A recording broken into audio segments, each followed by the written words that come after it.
Thank you, Arlo. Thank you all for coming. For those of you who don't know who I am, I'm a famous author. So I'm honored to be here. It's been a long time since I've been here. A lot of great authors come here. A lot of great authors have been here over the years. The name we were just talking about with the previous panel backstage, Ernest Hemingway was here. Not here now, but left a mark on this island. They still hold. I was just told every year Ernest Hemingway look-alike contest. I don't know if you're familiar with it. Which when I first got down here a long time ago, I just thought that was pretty funny. It looked like a bunch of old guys in beards, and now it looks like my high school reunion. And I'm talking about the women also. But he was a great author, also a great sportsman. My favorite Ernest Hemingway sportsman story took place near here, I believe in the Gulf of Mexico. It's a true story, at least according to the internet. And if we can't trust the internet, but I think it's a true story. He was with a group of people fishing, and they hooked a marlin, and then sharks attacked the marlin. So Ernest Hemingway pulled out a Thompson submachine gun and shot the sharks, that's so Florida. It is legal here to do that. We have a stand your marlin law in this state.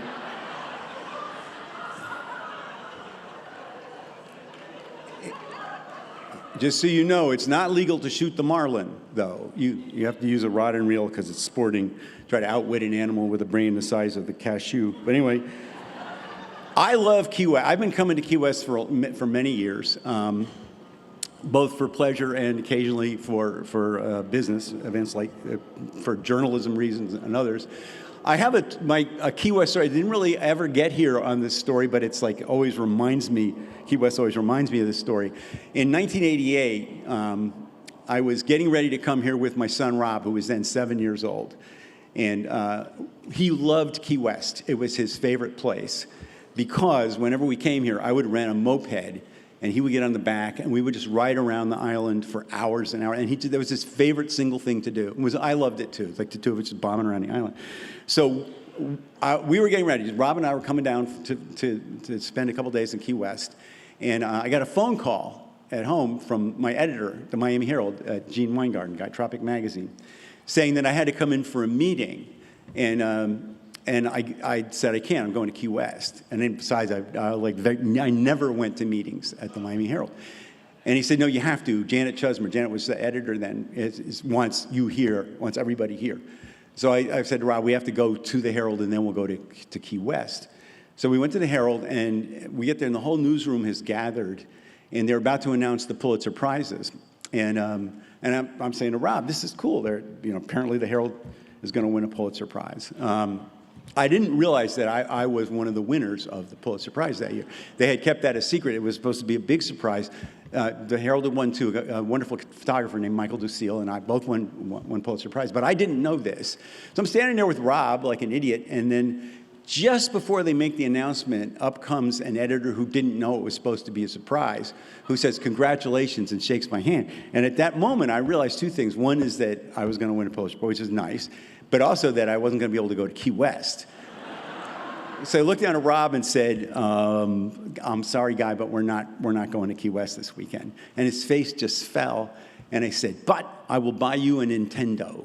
Because he had been bugging me and I was, wait till your birthday. I was being a good dad. And he said, really? And I said, yes. And he jumped up and hugged me. And at that moment, they announced that I'd won a Pulitzer Prize. And they took a picture of me, which ran on the front page of the Miami Herald. And his Herald wins 2 Pulitzers, and one is Michael Lucille being congratulated by his colleague. And the other was me with Rob with his arm around my neck, this huge smile on his face. And everybody who saw the picture said it was so great that Rob was so happy that you won a Pulitzer Prize. And he, of course, had no idea what a Pulitzer Prize was. Just so to complete the story, many years later, he's now a head of an investigative reporting team at the Wall Street Journal, and they won a Pulitzer Prize. So I'll go give him. And all because of Key West. Anyway, but I've also come down over the years a number of times for stories, to write stories about Key West, because it's I mean, if you're a humor columnist and you don't come to Key West, you're an idiot. And one of the stories I am most fond of that I did down here was in the 90s. And it involved the monkeys. I don't know if any of you remember this. There were two islands in the Keys, not too far from here, two small islands, Key Lois and Raccoon Key, off of you can see them from US 1, uninhabited islands. On those two islands were 4,000 rhesus monkeys, which were being raised for research purposes. And there had been a lot of discussion of this. Environmentalists were upset about it. Animal rights groups were upset about it. Politicians were upset about it, and it was getting more and more attention. The best quote came from, this was inspired me to do a story about it. A Monroe County Commissioner named Doug Jones said, quote, this was in the Herald, "If you have a hurricane, you're gonna blow those monkeys all over the Keys." So that was the concern. And I became the first journalist to be allowed to visit these two islands. The people who ran took me to, and it was insane. I've never seen anything like that outside of spring break at Fort Lauderdale. So I did a couple of things. One thing, just to test what would happen if the monkeys did come to Key West, I rented a monkey suit. And to be honest, I look also like sort of a squirrel, but I was wearing this monkey suit, and a Herald photographer and I went all around. We rode the conch train. We just went all around Key West with me in this monkey suit. And I will just read you my finding from that. My major scientific finding was that in Key West, the sudden appearance of a giant monkey attracts very little attention. There were times when wearing a monkey suit, I was one of the more conservatively dressed people around. The only time I actually drew much of a crowd was when I accidentally dunked my tail into the fountain outside the Ernest Hemingway house, which was true. But the other part of this story, and one that was my favorite single thing that happened, one of my favorite things that ever happened in my whole journalism career was interviewing the mayor of Key West, who at the time was Captain Tony Terracino. I don't know if anybody remembers this era. Thank you, Tony. It's really hard to believe this happened. This guy ran for mayor 6 times. It's Captain Tony's Saloon is named after him. He ran for mayor 6 times, and at some point, I don't know, people just smoked enough weed, and they just elected him. And he was probably the most colorful character down here, and that was quite a competition, because there was also a fire chief named Bum Fardo. Anybody remember Bum Fardo? People think I'm making this stuff up. I'm not. He was the fire chief who allegedly was dealing cocaine out of the firehouse and disappeared. Now, and before you judge, name a small town where that hasn't happened, you know? But anyway, I wanted to interview Captain Tony about the monkeys in the Keys. And I made an appointment with the secretary at City Hall. And I go there, and she goes, "He's in there." That's all she said. Like I had to pound on the door, and finally it opens. The room is completely dark. Obviously, Captain Tony had been sound asleep, which is probably, I wish more politicians would, be honest.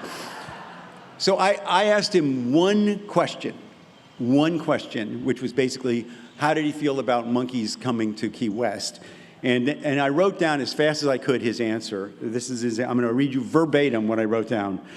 Way back, Tennessee Williams and I were very close friends, very close. He was going to Russia, and he asked me to take care of his 2 monkeys, which were named Creature and Lioness, only because Tennessee was gay, Creature was the female, and Lioness was the male. I was supposed to have them for 6 months, but I had them for years. We kept them in a cage in the bar. They were lovers. But he could never bang her. I guess you can't put this in the newspaper, but I'll tell you anyway. He could never bang her unless he got her excited. I'd make these noises like this, and at this point, he made no, I won't even try to replicate, but he made, and she'd go crazy. She loved it. So one day, Creature, which is the female, died, and Lioness, it was so pathetic, just wouldn't let go of her for days. But we finally got her out of there and buried her. It was a nice ceremony, and Tennessee felt really bad. But we had Lioness for many years. He loved marijuana. That monkey was always high. But one day we came in and he was just lying on his shelf there, and we knew it was all over. Am I talking too fast? And so we buried him.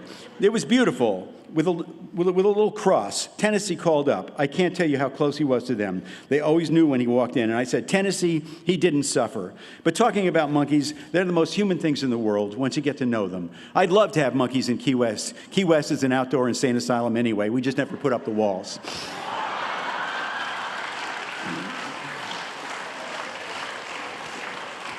So that was it. That was thank you, Mr. Mayor. And I had my quote and walked out. So, and he went back to sleep, I'm pretty sure. So anyway, so I love Key West. I also love Miami. I moved there in 1986 from the United States. And we've been through a lot down there, but up there from here. But I mean, like Miami, it's, I don't know if those of you who've been there, a lot of people are afraid to go to Miami for various reasons. We have it's different, it's better. We have a new attitude, new tourism promotion slogan. Come back to Miami, we weren't shooting at you. So, things do happen. The previous panel was talking about things falling from the trees. Les Standiford said his son was worried about falling coconuts. I think Craig Pittman said the bigger danger is falling iguanas, which is an issue we have in my very house. But the best falling from the sky story that I can recall happened not long after I got down here, and I wrote a column about it and went and talked to everybody involved. And this happened in Homestead. I don't know if anybody remembers this, but the chief of police of Homestead was meeting at his name was Kurt Ivey, was leading a meeting of a Citizens Crime Watch group. It's an inaugural meeting. They're talking about how the Crime Watch is supposed to work. And it's a nice suburban neighborhood, and it's a fairly nice evening, so they're holding the meeting outside. And Kurt, as chief of police, is talking to the community about how the Crime Watch is supposed to work. And it goes really well right up until the time Kurt is almost hit on the head by a 75-pound bale of cocaine falling from the sky. That's a true story. A smuggler's plane was coming over. This is like a while back when this was a lot more common in Miami. A smuggler's plane was coming over from the Bahamas, was intercepted by U.S. Customs Service jet, and they were forcing it down. So the smugglers were flinging out these bales of cocaine as fast as they could till they finally were forced down in Naples, which set off a treasure hunt in the Everglades the next day. But the point is, the chief of police in a Crime Watch meeting was almost hit by falling cocaine. And that doesn't happen in Milwaukee. I mean, if you were to write a novel with that or a movie with that scene in it, everybody would just say, it's just ridiculous, stupid, that could never happen. But it did, it happened. So anyway, but that's stuff like that, why it's good to be a humor writer down here. And I love Miami. I love Florida. We get a lot of criticism. That's been a recurring theme on the people who've been talking up here. And I think it's really unfair. I'm going to talk about this a lot more, I think, tomorrow with Carl Hyacin, my buddy. We love to talk about Florida stuff. But I just want to say this now. Like, we are a state of 21 million people. 21 million people. Is it fair to judge 21 million people just because of the actions of 19 million people? Think about it. So anyway, Florida is the setting for my most recent novel, which is called Swamp Story. And I spent most of the last year on a book tour talking about this book, Swamp Story. And I realized it's the 40th year that I've been going on. I've been on book tours for 40 years. And for those of you who aren't familiar, book tour is basically when you go around talking about your book with people who have not read your book. And it can be a pretty painful experience, like when you get interviewed, especially TV interviews by people who not only have not read your book, but you're pretty sure have never read any book. And every author has horror stories about that. I got to talking, this is, a decade or so ago, with the late David McCullough at an event like this. And we were telling book tour horror stories about being interviewed. And David had the best one. In 1978, he was out promoting a book of his called The Path Between the Seas, a wonderful book about the building of the Panama Canal. And he's on some morning TV show somewhere, and the guy is interviewing him, who's just reading the cards, has clearly didn't know who David was, hadn't read the book. Anyway, David's a great guy, very nice guy. And at one point, the interviewer asks him, how does he feel about the United States ceding the Panama Canal to the Republic of Panama, which was a big issue in the news at the time.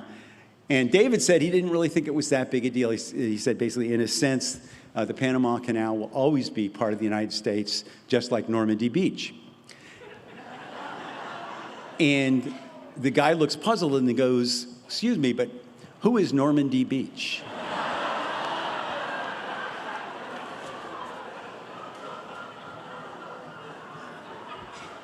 Again, a true story. We had the highs and lows on book tours. The high happened really early on. The first time I was ever on television, it was in 1984, and it was a little short book I'd written for Rodale Press called The Taming of the Screw, which was a parody of a do-it-yourself manual. And I got, yeah, and well, she got it right away. And I got a call in my house in Pennsylvania at the time from this woman named Shirley Wood, who was a booker for The Tonight Show with Johnny Carson. And she was a legend in that industry, a tough old broad, basically, Shirley Wood, been around forever. Everybody knew her. And she identifies herself and she goes, "I read your book. Your book is funny. Are you funny?" You know? So she kind of interrogates me over the phone. No. You know, like that. And then she says, "Okay," and she books me on The Tonight Show, which at the time, like, it was impossible to get on Tonight Show, let alone first-time author with a book nobody'd heard of. But so they fly me out to L.A., and I get picked up in a limo. They take me to the studio, and there's like the dressing rooms have stars and names on them, and it's like the Pointer Sisters, Dick Cavett, Dave Barry, you know, and next door I can hear the Pointer Sisters, and they've got this whole entourage of people. They're people dressing them, hairdressers and stuff. And I don't have anything. I'm wearing the same clothes I wore on the plane. I'm going to go on. And so I'm sitting there all alone in my dressing room, and like a piece just fell off that plane. No, kidding. I'm going to wait till it. I'm sure he would do the same for me. And anyway, so just a little before it's time to go on the air, Shirley Wood shows up, and she's got the list of things she said to me, and the answers I gave. She says, "This is what you say." And then she had a tumbler, not a wine glass, a tumbler full of white wine, and goes, "Drink this." So I drink it, and I go out, and I'm on The Tonight Show. And it went incredibly well. I mean, Johnny Carson just made it easy. He just set me up for the laughs beautifully, laughed at the right times, you know, and like, he kept me over for a break, which was a big deal. And like, so commercial break, camera goes off, he immediately lights a cigarette, and he turns to me, and like, this is the only conversation we had. And remember, it's a do-it-yourself book. He goes, "I used to do it yourself. You can't do shit yourself." And he puts out a cigarette, and we're back on the air, you know, anyway. That was my conversation with Johnny. But anyway, it was a good experience. But I've had a lot of bad experience. Thinking you will do anything. If you're an author, you'll do anything on a book tour. You just like you become a prostitute on a book tour. You'll do whatever you got to do to get your book out there, you know. So like, this is a true story of how low a person can sink, or at least me. I'm in St. Louis on a book tour. I don't even remember what book, but I'm in St. Louis on a book. Get a very excited call from my publicist saying, "The Oprah show is trying to get in touch with you." You know, like, if you get on Oprah, that's like a big, big deal. So I'm very excited. The producer calls me up from Oprah. Says, "We're doing a show tomorrow, and the theme is righting wrongs. So what we're going to do is have a panel of people, and they're going to confess to something they did wrong, and then they're going to make it right on the air. And so do you have anything like that you could?" And I go, you know, racking my brain. I think, yeah.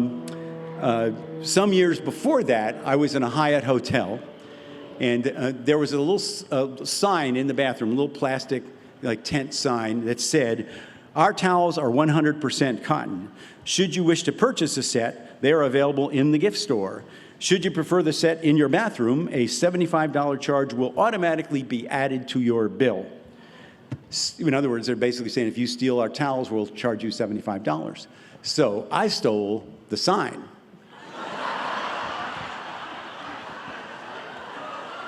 I thought it was pretty funny, and I took it home and put it in our guest bathroom.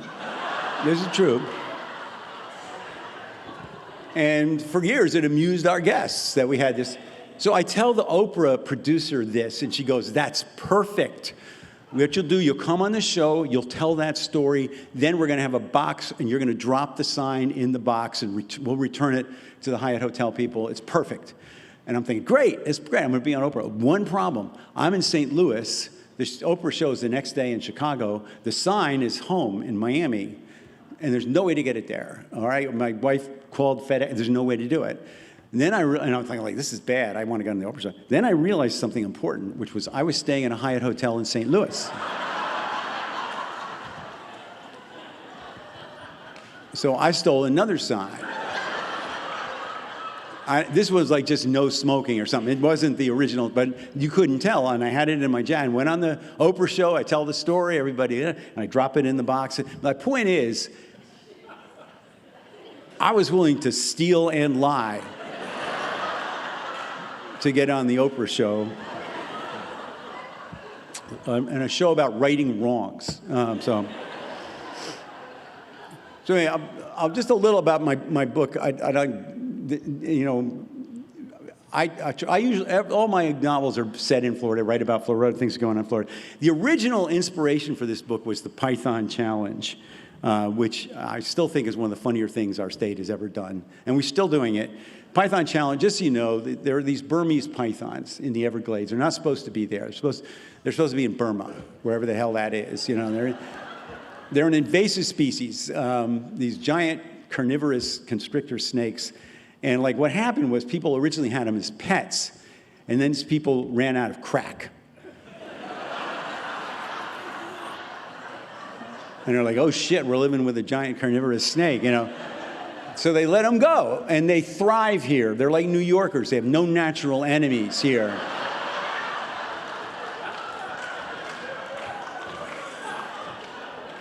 And so they're taking over the Everglades. There's hundreds, the estimates are in the hundreds of thousands of these things. And they're all over the place. And so the state came up with this idea, which was to invite anybody who wanted to come on down and kill our pythons. It's called the Python Challenge. There's cash prizes for the most pythons and the longest pythons. And you know, it's a state thing, so you have to register and pay a little fee, and you have to take a short online course in python killing. So you ask anybody who's ever dealt with dangerous animals in the wild, how do you learn to do that? A short online course is a way. So I thought, like, to me, like, the way to kill a python would be to whack off its head, but that is not the way. You're not supposed to do that. In fact, Florida State Fish and Wildlife Conservation Commission website says do not do that, because this is apparently true. The brain keeps thinking. The python keeps on thinking. You know, you cut its head. Then they don't say what it's thinking. You know, like oh shit. You know. But it's thinking, so you have to destroy the brain, and you either shoot it or use a pithing tool, whatever. Anyway, so that's the rules of how you're supposed to kill it. But anyway, so there are hundreds of thousands of pythons there. Every year we have this Python Challenge, and they make a big deal about it, the opening day, the closing day, the tally. And I think last year they got 223 pythons. So like, you do the math, there's hundreds of thousands of them. Every year, female pythons can lay up to 100 new eggs, and we killed 223. So the point is, the pythons are winning. We should challenge some animal we can beat, like manatees. We could take them. No, I'm not in favor of. In fact, I'm the only person I know of who's proposed a way to protect the Florida manatees that would actually work. The problem we have, especially in Miami, is that boaters go way too fast and won't slow down for the manatees. And so they hit them, the motorboaters, and like, they put signs up, they do public service announcements, and it doesn't work. The boaters keep going too fast. So my idea was, if we can't slow the boaters down, let's speed the manatees up. Let's put powerful engines on them, and when a couple of boaters are killed by manatees going 70, 80 miles an hour, they might start thinking twice about who they're messing with. But Anyway, so I wanted to write about the Python Challenge. That was the original idea for this book. In fact, I was going to call it Moby Dick. No, I was going to call it Python Challenge. And as it happened, just when I was starting to write it, I had breakfast with Carl Hiaasen and his wife, Katie. And I said, what are you working on? He said, I just finished a novel. And I said, well, just by any chance, does it have any snakes in it? And he goes, has a lot of snakes in it. Anyway, it was a wonderful book called Squeeze Me. So I had to abandon that plan altogether, and I ended up writing a completely different book. It still has a python or two in it, but it's really a completely different topic. And I contend everything in this book could happen except possibly the time-traveling chiropractor, which might be a little bit of a stretch. But anyway, other than that, it's just a bunch of weird things that could actually happen. But that's not really what I'm here to talk to you about. You should buy my book, but that's not why I'm here. I'm here to talk about the political situation in this country. And it sucks right now. Americans are very unhappy with what appear to be our presidential choices for 2024. On the one hand, we have Donald Trump, who basically is insisting, based on the legal advice from the MyPillow guy, that he won the 2020 election, and he sort of won't get off that. That's his main campaign thing right now, is the 2020 election, which we already had. It was 2020. And it just won't go away. This issue won't go away. So I have a solution to that, which is, I don't know what the legal mechanism would be. Some lawyer can figure this out. But we have the Supreme Court take this case, look into it, wait till this next election just about to happen, and then say, you're right, Donald Trump, you won the 2020 election and are now finished with your second term.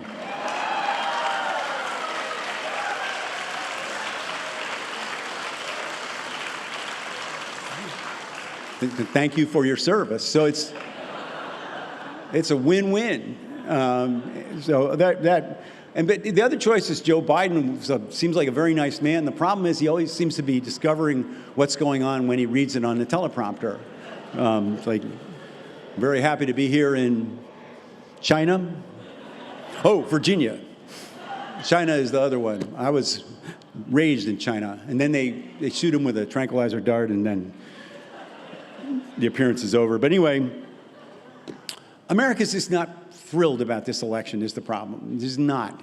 It's like ointment suppository is what it feels like to America. And that is why I want to say something here, and I will pause for your spontaneous applause, but I'm running for president of the United States.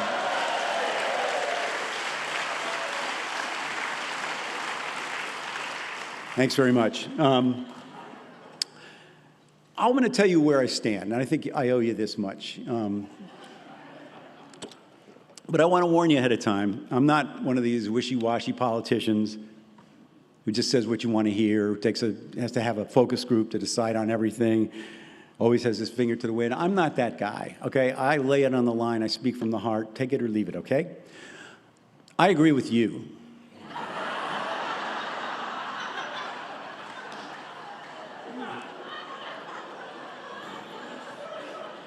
About everything. If you change your mind, let me know, okay? That's the kind of leadership I intend to provide for this country. No, but I do have some specific policies I'd like to discuss. I'll start with foreign policy, not always considered to be my strong suit, but I feel I have a pretty good idea what to do. I'm talking about how we deal with our big name opponents on the world stage, Russia, China, the main two. Right now, we sort of fight proxy wars with these countries, and that's not the approach I would take. And then you may wonder, like, what do I know, for example, about Russia? Well, I happen to know something about Russia. I've been to Russia. In 2015, another author named Ridley Pearson and I went to Russia for the U.S. State Department as part of a program designed to improve relations between the two countries. So you see how that worked out, you know? But after we agreed to do it, the State Department gave us this really thick briefing, you know, pages of warnings, basically saying we've had some issues with people who we send over there, so just be advised. First of all, you will be under constant surveillance. Just assume that your hotel room is tapped. It may have a camera in it. Just assume that any phone call you make, somebody will be listening. And just assume that your computer will be, hacked. And you may also be hassled on the street. It's possible. You may even be, detained. And if that happens, here's what you do. Here's who you call. So we had all that information. All those things happened to us. Basically, we had a good time, and the Russian people were pretty nice to us. Well, they had some trouble with me because they had trouble figuring out what it was I did. I had this. They don't have a lot of humor columnists in Russia, apparently. So I had this slideshow made up that I would show them. And like one of the things, I had written a column once years ago. The Oscar Mayer Corporation came to Miami and brought the Oscar Mayer Wienermobile, and they let me drive it for a day, which was pretty cool. And what I did was, to the everlasting humiliation of my son, I picked him up at middle school. You think like it's embarrassing enough to be like an adolescent, just a regular parent, but when you're walking out of the school and there's all these moms in their minivans and a giant hot dog with a loudspeaker going, "Rob Berry, please report to the Wienermobile."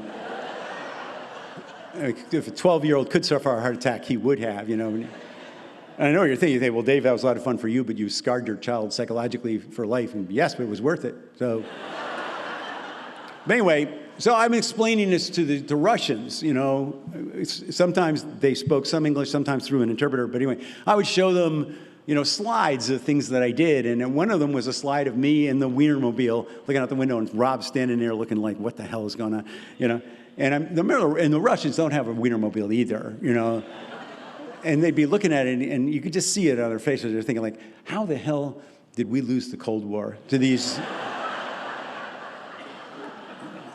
So, but anyway, point is, I've been to Russia. I've spent some time in Russia. I'm familiar with and I did learn this. If you ever go to Russia, this is my one piece of advice, don't forget this. Whatever you do not eat the Mexican food. Because we did. One night we came back from an event in Moscow, and then our hotel restaurant was closed, but there was a Mexican restaurant, operated by Russians, near the hotel. So we went there. The Russians aren't even that good at Russian food, but I ate what I later realized must have been a weaponized chimichanga. And all I can say is if they were listening in on my hotel room later that night, they will need years of therapy to get over that.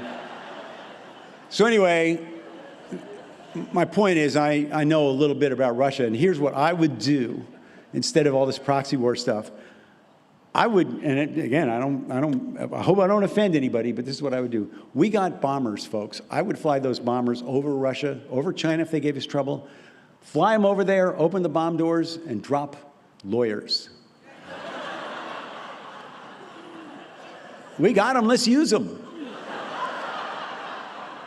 That wouldn't work, I would drop more lawyers, and if that didn't work, I would put parachutes on the lawyers.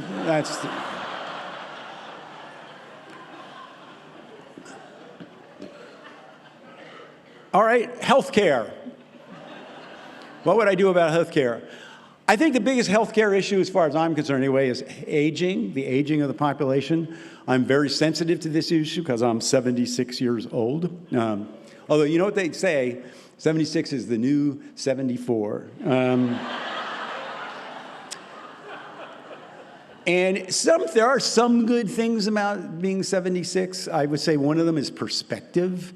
Your sense of perspective changes. Like when I hear people say, and I've been hearing it a lot at this very conference, if we're not better stewards of this planet, we only have another 25 years, 25 years. Now, when you're a younger person, you think, well, that's awful. But if you're 76 years old, you think, 25 years. I can live with that,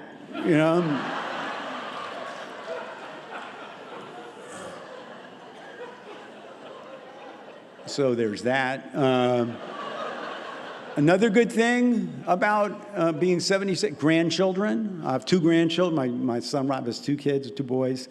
And I love it, love having grandkids, except for one thing, which is, well, they want to play with you. They always want to play with, they call me Bop Bop. Want to play with Bop Bop, which is cool. I like that. It's where they want to play, which is the floor. When you're 76, the floor is like North Korea. You don't just go there on the spur of the moment, you know.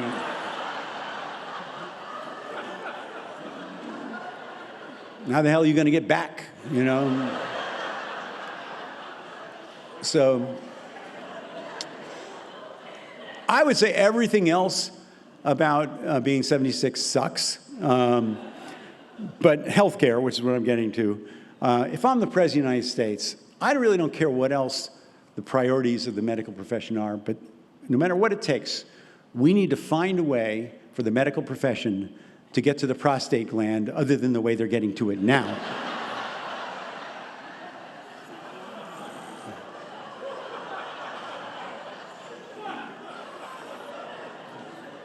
People say, what do you want, Dave? I'll tell you what men want. We have a procedure where the doctor stands 75 yards away. He goes, looks good from here, Dave. It's like nobody likes it. The doctor doesn't like it. You don't like it. That's why he always leads it to the last thing. You're both hoping there'll be a nuclear war, you know. At least we don't have to do that, you know. So, although I got to say, in terms of intrusive medical procedures, I really don't think men have it as bad as women do. I have seen childbirth at close range a couple of times, and you would not get me to do that. Like, women they're in this like very vulnerable state. They're in pain, they're exhausted, and they're wearing the garments that mean there's nothing left. And then he put them in this position where this is like the most unladylike position imaginable.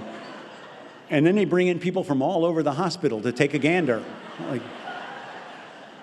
what do you think, Bob? That look like 5 centimeters to you? I don't know, man. I'm a janitor. That's look, we got a school tour group here. You kids. Yeah. I have had a fairly intrusive medical procedure. I had a colonoscopy. I've had a couple of colonoscopies. In fact, I became something of a spokesperson for this procedure. I wrote a column that went probably more viral than anything else I've ever written about getting a colonoscopy. People still show me pictures of their colons. Just let you know, I'm not today, okay? But, and anyway, when I wrote about it, and the reason I think it evoked so much a reaction was like, I wrote about how I waited way past when I was supposed to. I was sort of guilted into it by my brother, and I learned from that process that many people don't get colonoscopies when they're supposed to. I suspect there are people in this audience right now, you've been told to get a colonoscopy, and you haven't gotten it, and I know exactly why. Same reason I didn't. You're afraid they're going to take a tube and stick it 17,000 feet up your butt. And they are, okay? That's what they do. In fact, the big danger of the procedure is that the tube will exit you and enter another patient, you know. But you should do it anyway, because they give you excellent drugs. I mean, really, when it's over, you go, let's do that again, you know. The one thing that I will warn you of, you want to watch out for is the preparation. And I don't want to get too explicit here, but they got to clean you out. So the day before the colonoscopy, you take a nuclear laxative, which is so powerful that your bowels travel into the future. And you expel food you have not even eaten yet.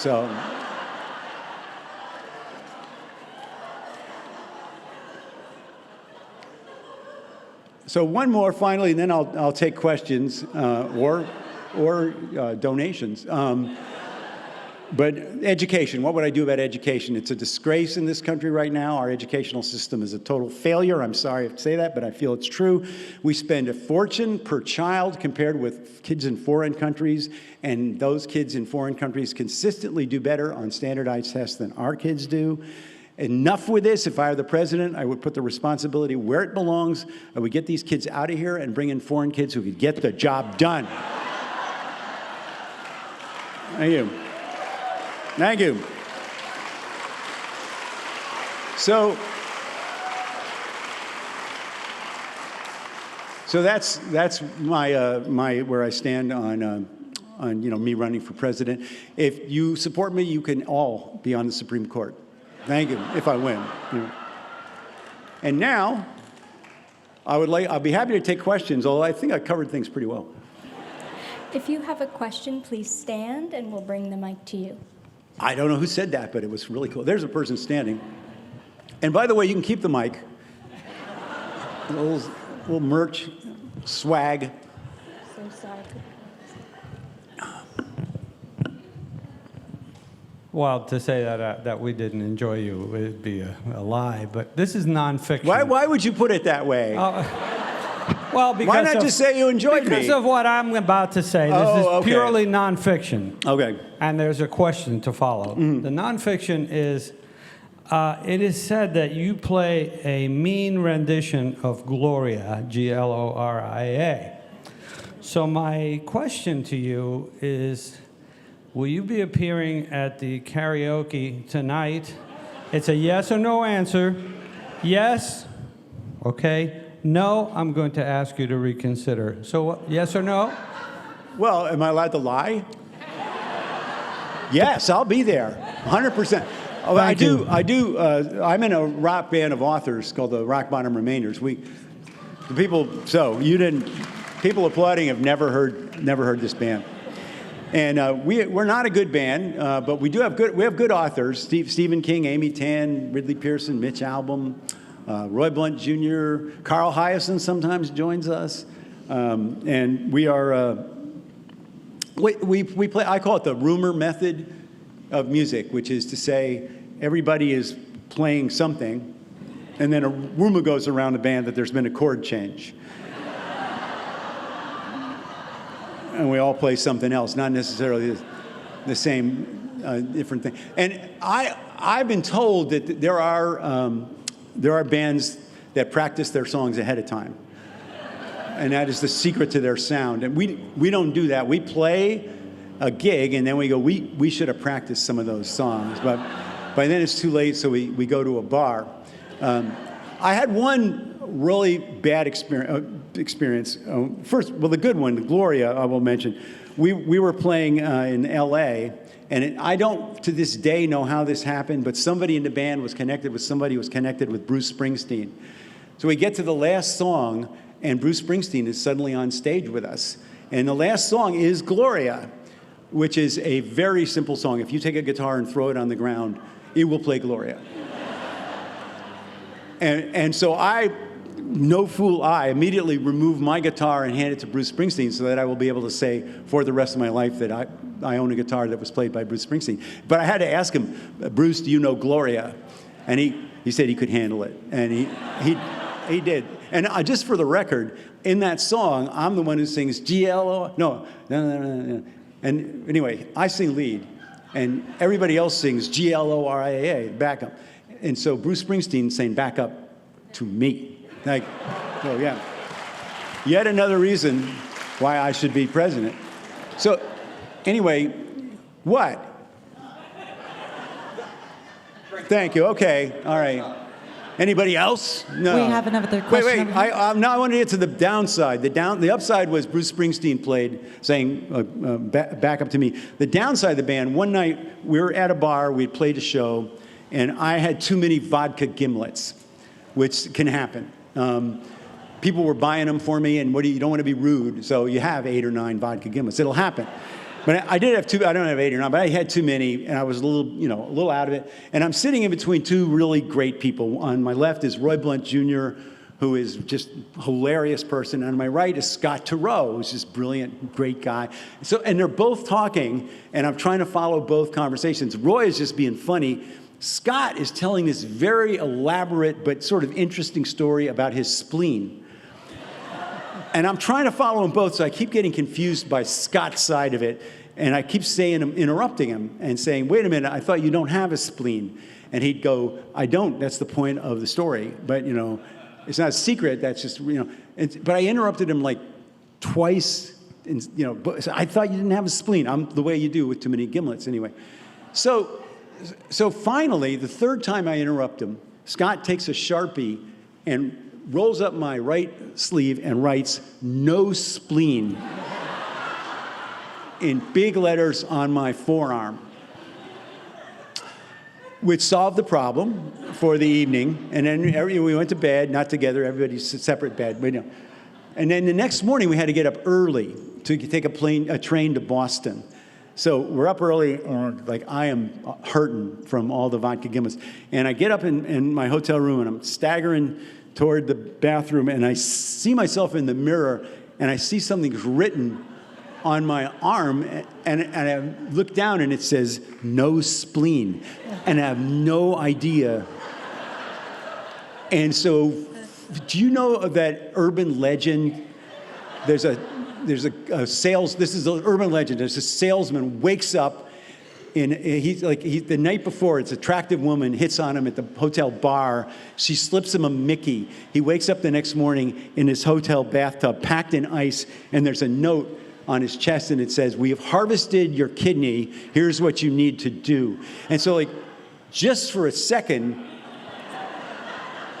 I'm thinking, "Oh my God, they've harvested my spleen," you know. And I don't know where to check, you know. I don't know where my spleen is, and then my brain starts to reboot, and I'm thinking, like, nobody would harvest your spleen. It's like really stupid. You don't need a spleen. Like, Scott Turow doesn't have a spleen, and he's fine, you know. And like probably there's this saying in organ harvesting circles, he's so dumb he'd harvest a spleen. But anyway. Moral of the story is, people, go easy on the vodka gimlets, you know. So anyway, now I'm sorry. I kept this poor woman waiting. Okay, you've got my vote, but first Thank you. I need to know who will be your running mate. Is it going to be Jed Bartlett or Skink, or who will be your running mate? So, as so often is the case, you have me confused with Carl Hyacin. Whose characters those are. But I would take you, ma'am, if you're available. Yeah. I'm a resident of Florida, but Well, that's not really much of an achievement. I mean, I know that.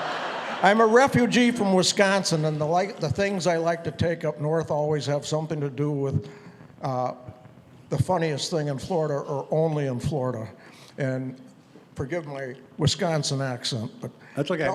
Tell me, what's the funniest thing in terms of Florida that you've ever? What's your best shot for Florida fun? There's no only one. in Florida. What?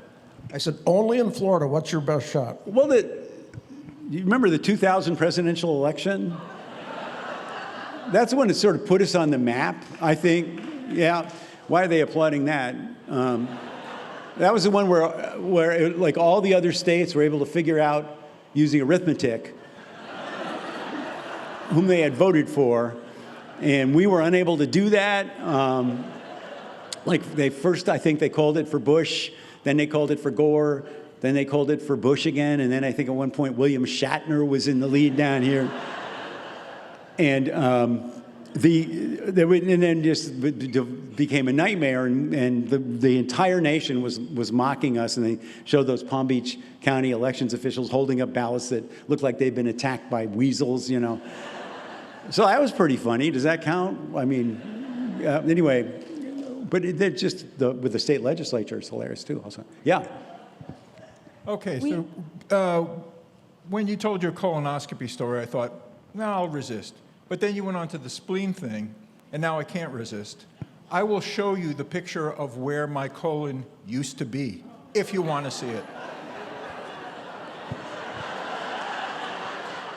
Is there security?